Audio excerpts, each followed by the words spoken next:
everybody one mask at a time introduce themselves and share one fun fact about yourselves. And I'm going to share my fun fact. My fun fact is I don't like two things. Animals. I don't hate animals, but I don't love animals. You will find me hugging up a cat or kissing a dog. That's just not me. But interesting enough, my children love animals. They have turtle, fish, birds, and dogs. They want to adopt cats. Every stray animal past the house, they want to adopt it. But it's an acquired taste, and I'm getting to like some of the animals at the house now. And the other thing is, I'm not a water body person. You won't find me fighting to go swim or go to the river and so on, but my children love it.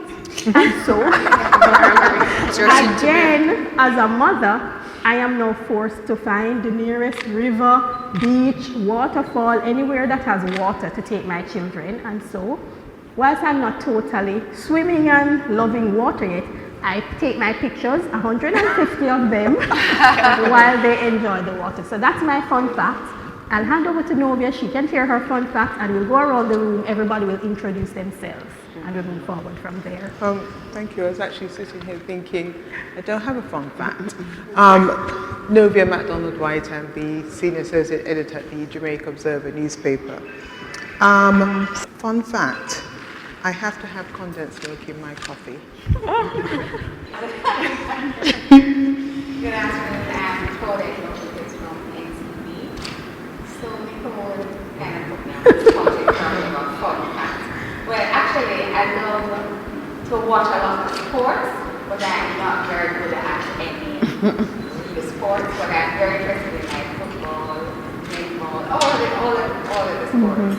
And I'm just kind of enjoying my transition from young to mid to middle to getting older.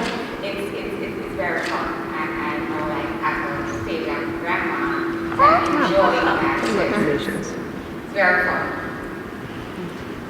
Good afternoon, everybody. I'm Claudette Brooks, and my fun fact is I absolutely love water.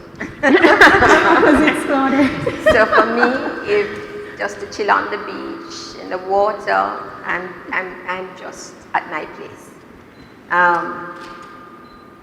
I am a mother, very, very important to me, and I'm into wealth management. I am addicted to the stock market,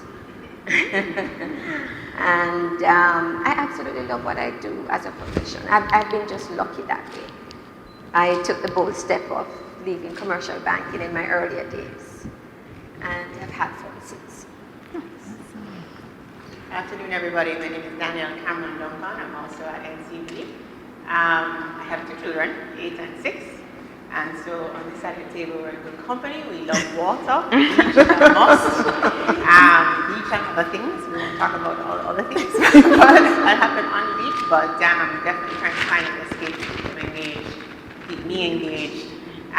Beach tends to be that outlet, or any water, really. I am in that outlet. That's what we do for fun. Hi everyone, Natalie Chin, Head of Advertising, Marketing and Communications at The Observer. Fun fact, I drink a little Baileys in my coffee every morning.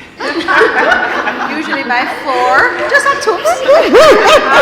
Usually at 4 when people call and they're like, oh my God, you're so perky and bright. And I'm like, it's the drinking, but they think I'm joking. Fun fact. Hi, I'm Lamar Harris, VP of Wealth Management, NCB Capital Markets. Next, water is my happy place, and I love dogs.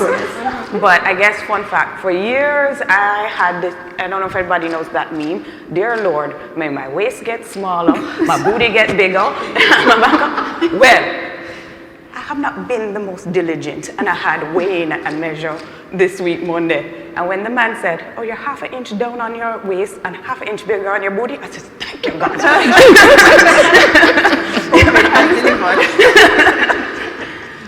Well, good afternoon, everyone. I am Diana Williams, the CEO and Managing Director of Lifespan Company Limited. We are the producer of Lifespan Spring Water. And I like to say we're the only naturally alkaline spring water there is. And you know what? I love water. Water is everybody's thing. I mean, I swim every day, either the morning or in the afternoon. I swim. Really? And you know, growing up, water was my go-to place as well. The beach. I live right next to the beach, so.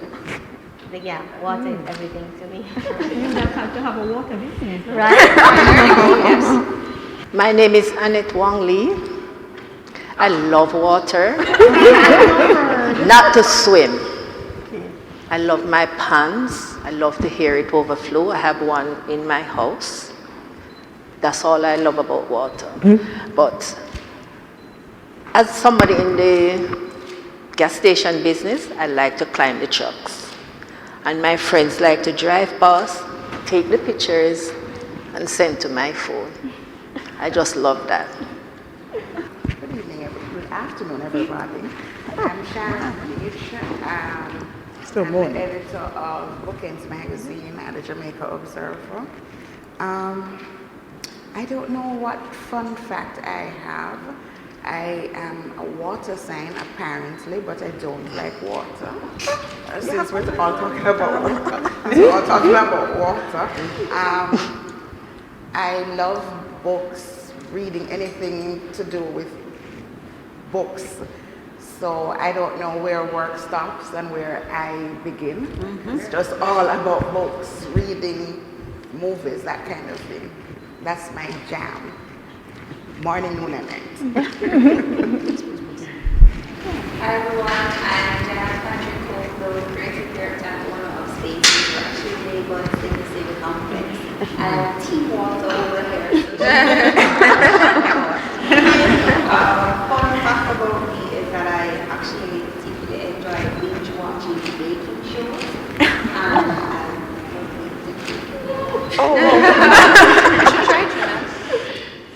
For women, a lot of times women are given that role of the money manager in the home. Many times you don't ask for it. Many times it's actually thrust upon you.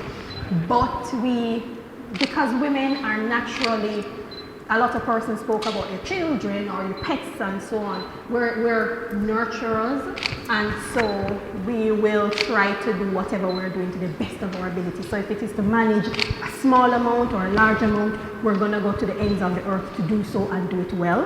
And I find that sometimes women make magic happen with money. If we think very simply about even a mom who has a very small income, and you wonder, how does she do that, or how did she afford to do this for her family? It's because women are more powerful than you realize, and women work extremely hard because I guess we feel we are that mother. We are, whether or not we have children, we feel like we are the mother. In my family, I have brothers, only one sister, but I have brothers, and everybody calls me. Usually, not because I'm the oldest, because growing up, persons thought I was the oldest child, but I'm not the eldest, I'm actually the middle one, but persons just naturally think you're older because as women, we jump in and we take that role of the boss and we take over everybody else's business and, we get in charge. But the stories are going to be diverse, but I'm sure at the heart of all our stories will be, we have made incredible things happen generally, and we've made incredible things happen with money. Actually, Claudette, as you spoke, I looked over at me and said, wow, Claudette looks fabulous, because I met Claudette 17 years ago. She won't remember, but I was working in NCB Insurance and we had a pension fund seminar, and you look amazing. And then you were seen as such an expert, and still, after so many years, you're still held in high regard. And I mean, that's just what women do. We own our craft, we own the money that we're entrusted with, and we make great things happen. And that's what today's conversation is about. So, fabulous Nobel. I just want to say, the more money you have, the more fabulous you can look. I'd like to put Lamar on the spot. I have enjoyed reading her every single Sunday, and I'm not just saying that because she happens to sit in the best publication in the Caribbean, but how has that conversation, having conversation with regular folks, as opposed to, I heard you say that you lead an incredible team led by women. I mean, you're female and your team comprises women. The best way actually for us to make things work, right? That little one over there runs the Observer. So I just want to know how it has been, that conversation that you've been having with us vis-a-vis the populace versus your day-to-day job, and how it has helped or kind of opened your eyes to different possibilities. Over the last few years, we've seen a lot more interest in the markets, right? But unfortunately, it came from young males predominantly, right? Still, I see that divide where women are uncomfortable thinking they don't know enough. But this transcends not just finance, right? I see it in interviews. They're more qualified, but they're more timid in interviews as well. Where the articles, I'm hoping, will bring us to a point where women are more confident in their finances, and even in how they communicate. We feel we need to be 10 times more qualified in every way before we open our mouths or we present, or this fear of being wrong, where I don't find the opposite sex could be wrong enough, but they're confident in their wrongness, right? Wrong and strong. Wrong and strong. They're confident with it. Even down to the youngest person, male, I've interviewed, I'm telling him nothing but foolishness, but him confident in foolishness, right? I've also found that the articles, even though we targeted women, are being read a lot by men. Right? Well, it shouldn't just be our audience, not just females. You see, the men, don't forget, hide and read. They don't want people to know that they're reading. But I know when they ask me questions about the article, I'm like, oh, so you're reading the women's section. Yes. So what I found is, and how I was taught finance, I should be able to explain it to anybody at Coronation Market. Right? And the articles are really to just bridge that gap. So in the plainest or the simplest terms, that don't look on the complicated names, don't look on what mezzanine finance, and right there you feel, oh, I'm tapped out. I don't know what that is. Yes. Subordinate. Before we eat, I'm going to just ask Claudette to offer a word of prayer, and feel free to eat Ignore while we are the talking, criminals, because right? it's a work environment. Dear God and Heavenly Father, we thank you for this strength and great day. Thank you for allowing us to come together as a woman in the theme Empowered Women and Empowering Women. Let us continue to serve, let us continue to help, dear God. We are seen as the conversation is going as nurturers. And let us continue to give the respect that money has. And dear God, we thank you. Help that this conversation be really uplifting to all of us. We thank you for each and every mercy that you will extend to us. Amen. Thank you. Lamar, Oh, so I was just saying, the articles are just to make it as simple as possible, to say, to take away that intimidation or that air of, okay, this is outside of my realm, outside or beyond me. Because to be honest, if it's not your field, you're not expected to know. That's why we're here to explain it, and anyone who approaches you to discuss finance should be willing to give you the time and be comfortable with you understanding before selling, because it's a relationship. I always say that your first point should never be to sell anybody anything, especially something that they do not understand. How has that pushed you individually, or has it? I come from some very driven women, right? Who have done the mickle, the muckle, and figured out, and the back of the envelope, the children, head of household. Even if the men were figuratively the head, I knew who ran the house. Right? It's as you get older, you realize, oh, this is how this really works, right? I knew who, and I find it even in finance sometimes, you can know when a strong woman is at home. I need to speak to my wife and I'll get back to you on that one.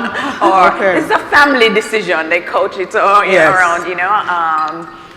So I'm happy that I'm seeing more of that, where it's not just, okay, whatever, I make the decision for the family and everybody. No, let me have that discussion before the decision is made. And that has been a huge transition over the last 20 years in my experience that I've seen. I'm seeing that more, right? And I'm seeing more women engaging around the family's wealth, whether it is that they inherited it, right? And they're now, before it used to pass to the son. Yes. That's not automatically happening anymore. It's passing to the most capable person, because people now realize wealth is lost by the third generation. And fortunately or unfortunately, we're finding in families the most stable person tends to be the daughter. So whether quietly, yes, they have the son in the business, not putting him out there, and you know, and they're encouraging it, but when it comes to the money matters, they're dragging their daughters to the meetings.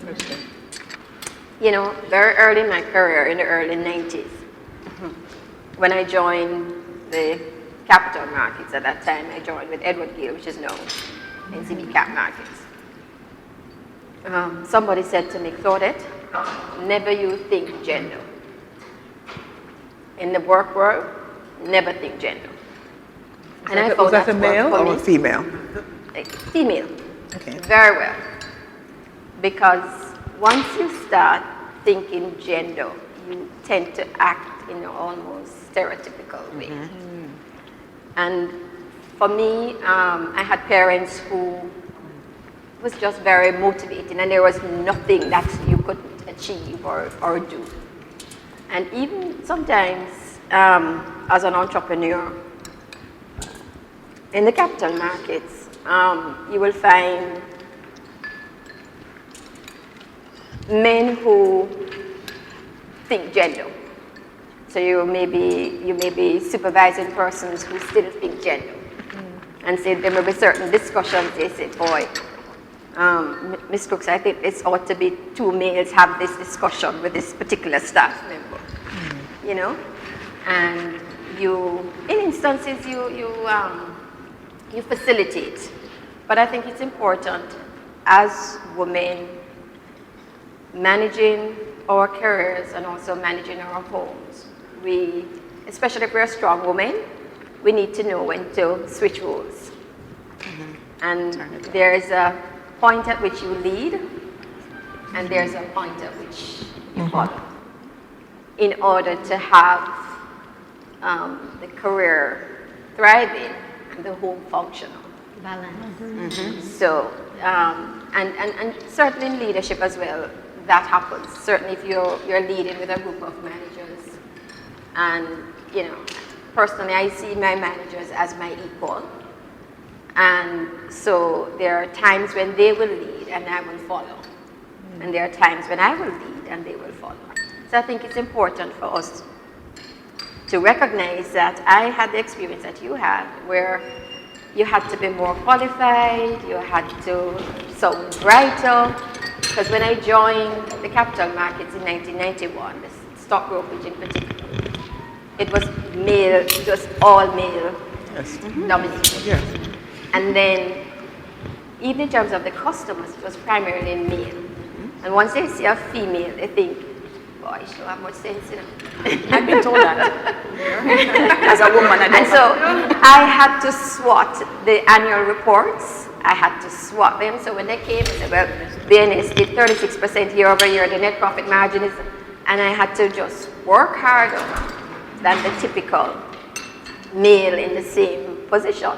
And it actually worked for my benefit as an individual, because having had to put in the work, then after a while you got the results. So it's very important we recognize that even in business now, running an entity and managing money, it is still not a level playing field as a CEO, president, female versus CEO, president, male. And even when we're dealing with financial institutions, we still face that kind of a gender issue. And one has to know how to navigate that and get the desired outcomes. So the objective for most of us who are nearing retirement is now to how to ensure that our children, the next generation, is equipped to be successful at what they love without any limits, and at the same time manage the family and the home in a very successful manner. Well, in my business, I'm in the gas station business, right? So in my business, it's mostly male dominated. But most of what the female would experience, I don't think I could experience that because I grew up with 9 brothers. So I'm always with the male. So you have a lot of them though. As a female, I feel really good with the business that I am in because a lot of them look towards me to guide them. So, although it's a more dominated field, you have a handful of women in there, and I just feel proud that I am on top of the whole game of the women thing in the field, because you have more men who look up to me as a woman than the women them that is, in the business. I too am in the field of business, which is mostly men. My company is True Finishes Limited, and we import building materials. My husband is an architect, and I remember going on a trip with him the very first time, and he was trying to source this particular item for industrial kitchens. And I said to him, boy, do you see how much up and down we do? Why we don't carry this product? And he said, carry the product, and it's only, like him said, only when the hotels are refurbishing the kitchens. And I interacted with the gentleman who we met with, and I started to sell it in the backyard. Bring them in, and they would be sitting there for a while because it wasn't an item that was going fast enough. And I jumped on a plane and went to Miami and started to research how I can consolidate, buying from this one, buying from this, and putting it all together. And from my backyard to 1,800 square feet, from 1,800 square feet, thanks to NCB, I now have 13,000 square feet of warehouse spaces to carry all that I can for now, because I want to go further. But I don't think we as women are limited, not because we grew up in a society to recognize that the male is always ahead of us. Being in business as women is no limitation for us. Don't care who dominates the field, we can rise. And we will rise as women because we are seeing it. For even today, my husband used to call me, because I don't have a degree, him call me QBE, which is qualified by experience. That's right.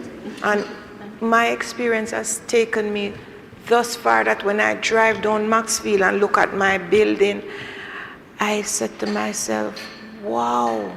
I think that's lovely. NCB got you that building without your husband's name. Well done, Lamar. Yes, and let me tell you something. My manager, I'm coming from Patricia Cole, coming down to Maxine. There is nothing that I can tap into Maxine and say, what you think about this? And she said, all right, I have you, Sharon. Give me that. And good girl. That is what I realized, that people, women in positions like Maxine and Pat, will look out for us as individuals, as women in business, and help us to soar. And that is what we are as women sitting at this table today. making things happen. I can identify with what she's saying. I was told that a woman places in the house having babies and looking after babies. That's what I was told. And I can remember me venturing out. I went to NCB by King Street. I don't know downtown very well. There was an NCB down by King Street near to the tax office. There was a manager there, his name is Mr. Brown. I don't remember his first name. And I said to him, I'd like to start a business. I want to go into rent a car. And would you believe it? I was maybe about 22 years old. A man gave me 5 cars. I grew it to 20 something, almost 30. And I came out of that and went into gas station in CB again. Based on what Claudette said, I was kind of a bit despondent when Claudette spoke because I was like, but things have surely changed in terms of a woman not being capable and not leading and not being comfortable leading. If